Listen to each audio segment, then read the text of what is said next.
হে everyone, day ওয়ানের খাবারের menu list নিয়ে আমি চলে এসেছি। আমাদের লঞ্চে ওঠার সাথে সাথেই সার্ভ করা হলো এই ম্যাঙ্গো জুস। তারপরেই আমাদের ব্রেকফাস্টে ছিল এই লুচি, আলুর দম আর রসগোল্লা। এসব খেয়েই আমরা রওনা দিলাম গোসাবার দিকে।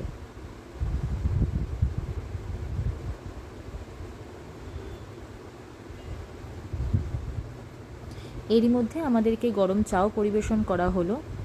আর গোসাবা ব্লকে পৌঁছিয়েই আমরা যেটা ভিজিট করতে গেছি সেটা হচ্ছে বেকন বাংলো, যেটার জন্য যে টিকিটটা আমাদের নিতে হয়েছিল, এন্ট্রি ফিস 5 টাকা করে পার হেড, সেটা আমাদেরকে আলাদা আলাদাই দিতে হয়েছিল। মানে এটা আমাদের ট্রাভেল গ্রুপ থেকে প্রোভাইড করা হয়নি।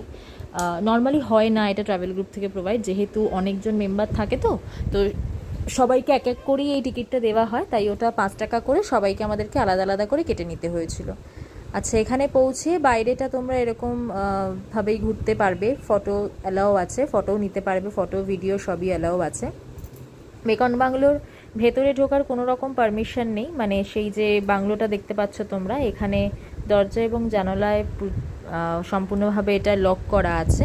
তাও অনেক মানুষকে দেখছি ওই জানলা কোনো রকমভাবে মানে যদি একটুখানি খুলে ভেতরে দেখা যায়, দেখার চেষ্টা করছে অনেকে যে ভেতরে কিছু আছে কি না। তো আমিও একটুখানি মোবাইলে টর্চ দিয়ে উঁকি মেরে দেখলাম যে না, ভেতরে কিছুই নেই, পুরোটাই ফাঁকা একটা কাঠের ঘর ছিল।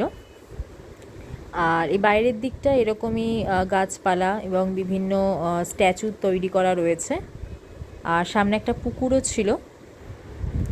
এখান থেকে আমরা বেরিয়ে আমরা চলে গেছিলাম হ্যামিল্টন বাংলোর দিকে।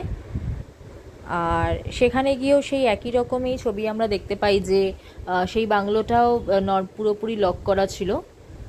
আর এই বেকন বাংলোর বাইরে এরকম তোমরা ছোট ছোট সফটওয়্যারসেরও দোকান পাবে।